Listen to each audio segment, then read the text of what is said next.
What is going on, guys? This is Miasin. So YCS Richmond just concluded yesterday, and even though most people expected decks like Rescue Ace, for example, to win the YCS, just like the last time at Indianapolis, or technically the last time was Mekanko, this time it was actually Unchained that won, again, which is pretty crazy, but it does make sense when you think about it. The deck is very consistent. It is powerful enough to win, even though, it doesn't make like 25 billion negates. It's really because of this card right here. DDD Wave High King Caesar might just be one of the best monsters in this game right now. I mean, it's a double negate in one card. It can never go wrong. And of course, this deck is also very resilient through hand shop, so it's really not like you can say that cards like Joel and Logbird, which are very good in this format because, it's insane against almost everyone, including Mana Dome, which is the best combo deck, arguably, and Warrior decks in general. This deck just doesn't care about Drool, and it also has inherent ways of dealing with Bestials and Nibiru. As a matter of fact, you can actually summon the High King Caesar before getting a Dark Monster in your graveyard, and you can also summon it on summon number 5 or something, or make it so that the Nibiru just doesn't really beat everything you have. So your 2-card combos are just inherently very good. Obviously you lose to like an Ash, but then if you have any extender, you play through it like it's nothing. And the deck also has 1-card combos in the form of Tour Guide, so it makes sense when you can play so many non-engine that this deck ends up doing so well at several YCSs. But why is this deck so good? I mean, the new support from Age of Overlord, Duelist Nexus, if anything, this deck barely got support from Age of Overlord, but it still got some.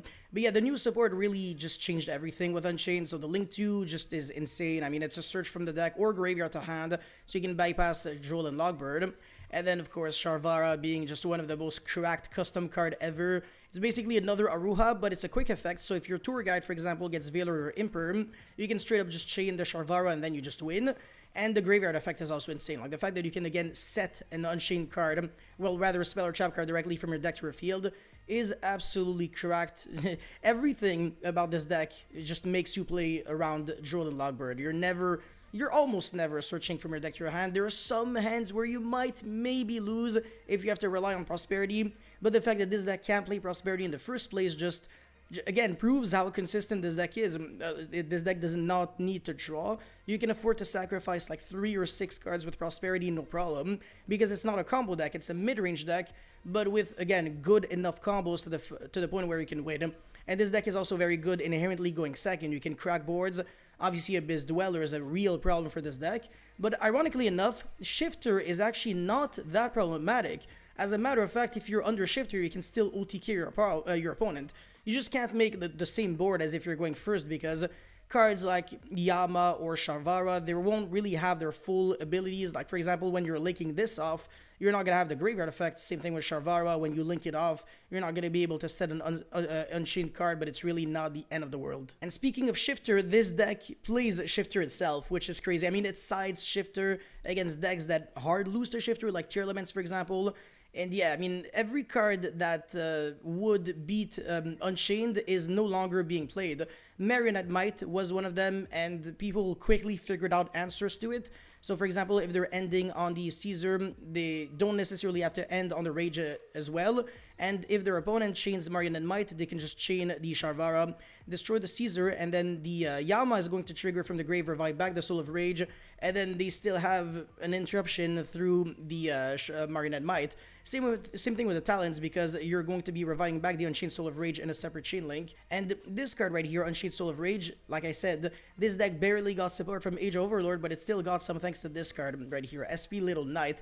You can link off using your opponent's monster with Unchained Soul of Rage, and then when you summon this, it's a double interruption on it. So, I mean, technically this is 3 interruptions, because you're going to be linking off your opponent's monster, so obviously that's interruption number 1, and then you got a banish on summon, so that's another one, even though it's still the same layer of interruption. And then finally we've got a reactive Farfa-like effect with SP, which is just ridiculous. And this deck has inherent recursion as well, so you don't have to rely on anything else. You can look at your graveyard and then trigger some effects and always keep playing the game. And this is a really big incentive for people to play this deck in the first place.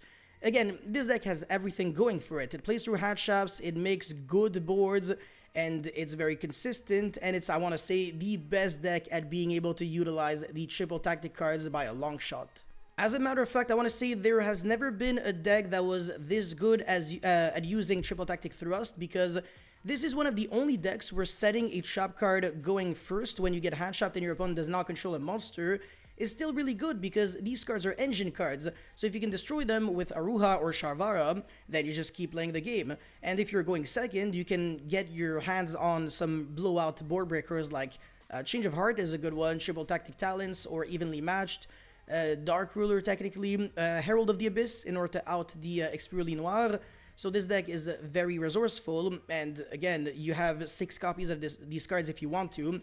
I want to say Thrust might be the slightly better one, because going second, it also is a Triple Tactic Talents, whereas Talents may be a little less good. And there is one, or at least there was one reason maybe to not play Unchained, maybe on release or a little while after, and that was because of the resurgence of Flunderies. That deck inherently beats Unchained completely, because they don't have to, they never special summon, they only tribute summon, and this deck, unfortunately, you always have to link off using your opponent's special summon monsters, and it doesn't do, as a matter of fact, it doesn't really interrupt the deck, the Flunderies deck whatsoever, because Caesar also only negates special summon effects, whereas the Flunderies monsters, again, you're only normal and tribute summoning. Escape of the Unchained is your only interruption against them, but again, people figured out ways to bypass this inconvenience completely, and instead of summoning the Caesar against Flunderies, they're summoning Beatrice, and they are sending the Necroworld Banshee into Zombie World. So I feel like every single time a weakness is discovered for Unchained, like Marionette Might or Flunderies, or Bestials or Nibiru, people always quickly figure out ways of reinvigorating the deck and make it actually better and fix the deck's issues, which just prove how creative people in the TCG really are, because in the OCG, nobody really tried playing this deck, it feels like. I never really saw this deck on Road of the King doing, on the OCG metagame breakdowns, doing too well. It was always like a very low conversion rate. But in the TCG, I mean, it's winning YCSs back and forth, it's actually kind of cracked, and yeah, I would not be surprised if this deck just keeps winning more events, honestly. I don't know how many regional wins this deck has, probably over 100 at this point, but I mean, as long as this deck exists, it's probably never gonna scrub.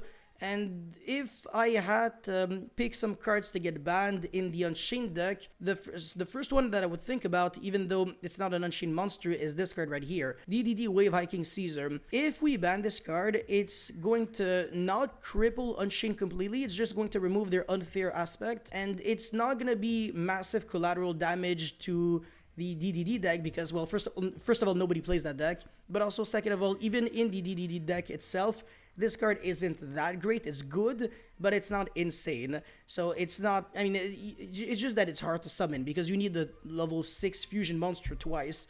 And by the time you get there, it's not like you can say, oh, you're playing around Nibiru, because you're already at summon number like 65 billion. I mean, unless you're playing with like a 3-card combo, but again, nobody's playing DDD, and yeah, I feel like this card is probably safe to ban.